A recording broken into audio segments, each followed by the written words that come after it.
மாபெரும் சபை. இந்த மாபெரும் சபையிலே மன்னர் கூடியிருக்கிறார். இந்த நிலத்தில் இப்படி நாட்டத்தை கண்டு கழிக்க வேண்டும் என்று ஆசைப்படுகிறார்.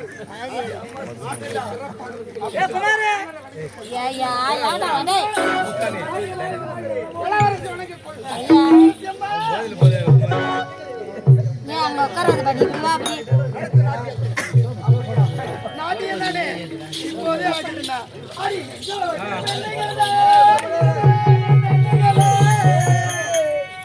அடி நறுக்கி பதர் எடுத்து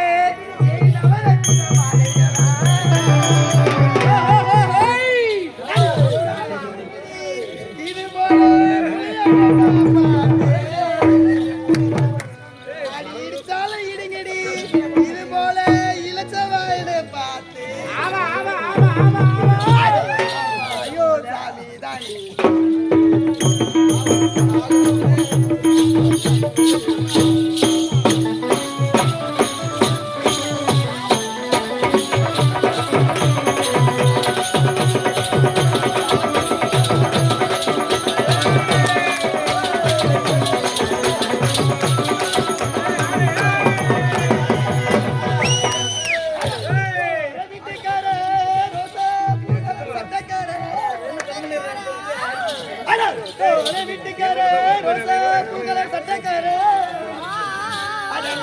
ஒரு பையதோ திண்ணையிலே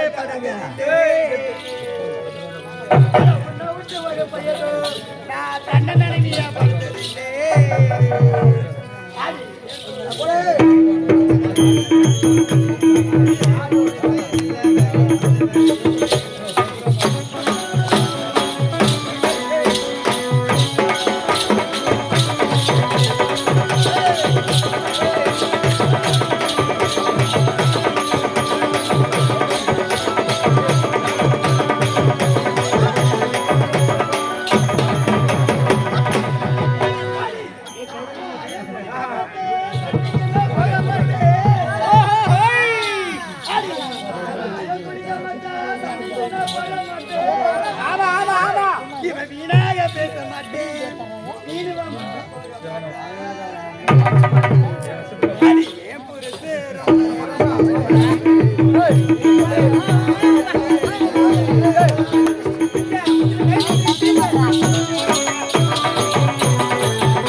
அதுல கொத்த மொழி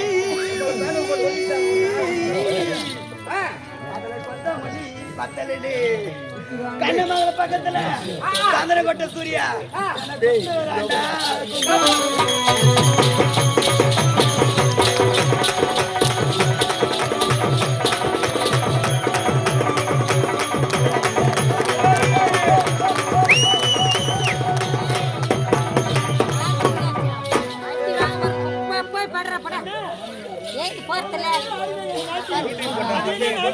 இந்த நாட்டில் எவ்வளவு பிரமாதமாக இருந்தது தெரியுமா? அதனால் இந்த பெண்ணுக்கு நான் ஒரு பரிசுகளை கொடுக்க போகிறேன் அண்ணா.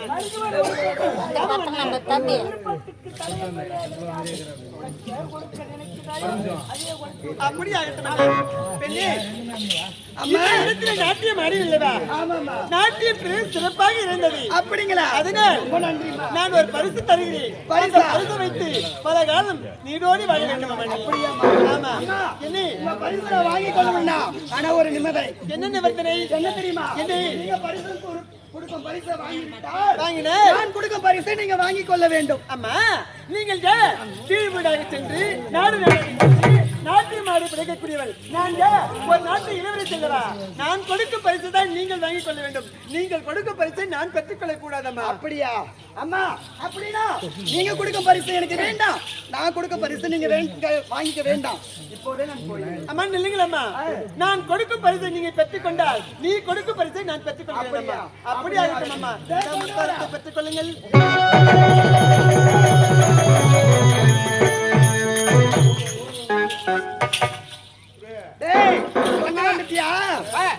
சொன்னதெல்லாம் கலந்துட்டியா? எல்லாத்தையும் உள்ள கலந்துதான் கொண்டு வந்துக்கிறேன். நல்லா கலக்கணியா? நல்லா கலக்கிட்டேன். மிஸ் பண்ணிட்டியா? அது எவ்வளவு ஊத்தணும்னு கரெக்டா சொல்லிட்டாரு தான். அப்படியா? அப்படியா? அம்மா என்னம்மா பாத்தீங்களா? நான் கொடுக்கும் பரிசு பெற்றுக்கொள்ளுங்கள். இது என்ன பரிசு என்று நான் தெரிஞ்சு கொள்ளலாமா? அப்படியா அம்மா? இது என்ன பரிசு தானே கேக்குறீங்க? ஆமா. என்ன பரிசு தெரியுமா? மா பழ பாய சொல்ற முக்கணி சாறுமா. இந்த முக்கணி சாறு அறிந்தினால் என்ன நடக்கும்? என்ன நடக்கும் தெரியுமா? எவ்வளவு வயதாகிவிட்டாலும் இளமையாக பெற்று இருக்கலாம். மாப்பழ வாழை என சொல்லக்கூடிய முக்கணிச்சாரி. இந்த முக்கணிச்சாரி அறிந்தினால் என்றும் இளமையாக இருக்கலாம். ஆமா. 40 வயசுல இருக்கிறவங்க 30 வயசா இருக்கலாம். 30 வயசுல இருக்கிறவங்க 20 வயசுல இருக்கலாம். 20 வயசுல இருக்கிறவங்க 10 வயசுல இருக்கலாமா? அப்படியா? அப்படி ஆகட்டும். கொடுங்களம்மா. ஆகட்டும். அண்ணா இந்த வருங்கள் அண்ணா. அந்த பெண்ணாகப்பட்டவள் நான் கொடுக்கும் பரிசை பெற்றுக் கொண்டாள். அவள் ஒரு பரிசை கொடுத்திருக்கின்றாள். என்ன பரிசு தெரியுமா? வா பல வாழை என்று சொல்லக்கூடிய முக்கணிச்சாறு. இந்த முக்கணிச்சாறை அறிந்தினால் என்றும் இளமையாக இருக்கலாம் என்று இருக்கின்றார். இந்த முக்கணிச்சாறை நான் அறிந்திருக்கிறேன். நீங்கள் அறிந்தினால் என் மனம்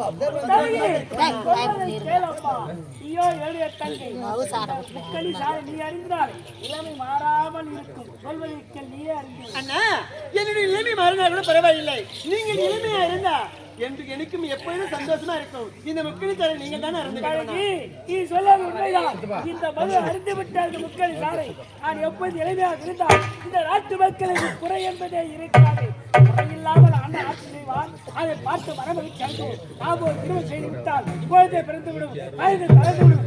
அப்படி நான் என்ன அரசாட்சி செய்ய போகிறவன் நினைத்து என் கரத்திலே கொடுக்கிறார். விருப்பத்துக்கு தடை என்பதே கிடையாது. ஆகட்டும் அண்ணா.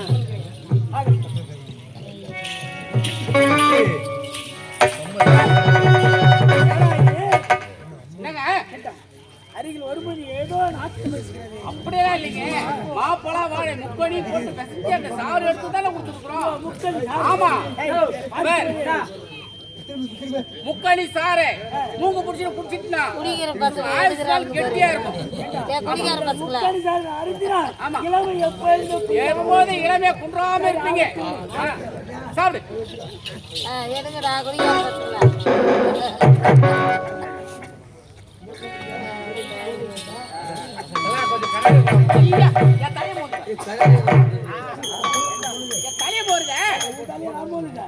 ஊர்காய் நக்கிக்கிறியா?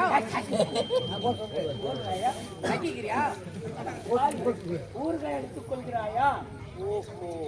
அப்படி சொல்ற விளக்கம் இல்லையே. ஊர்காய் எடுத்து எங்கேயும் சொல்லியே. நான் போற இடத்துல தம்பி அது ஊர்காய் மாதிரி எடுத்து நக்கிக்க. உன்னுடைய பழக்கம் உன்னை விட்டு எப்போதுமே போகாது. அது அப்படித்தான் இருக்கும். சரி விடு. தம்பு கண்டு குடி. தம்பு கண்டு குடி. குடிச்சிரு. தம்பராவை ஏறிக்கிறாப்ளுக்கு. கண்ணாடி போடுங்க.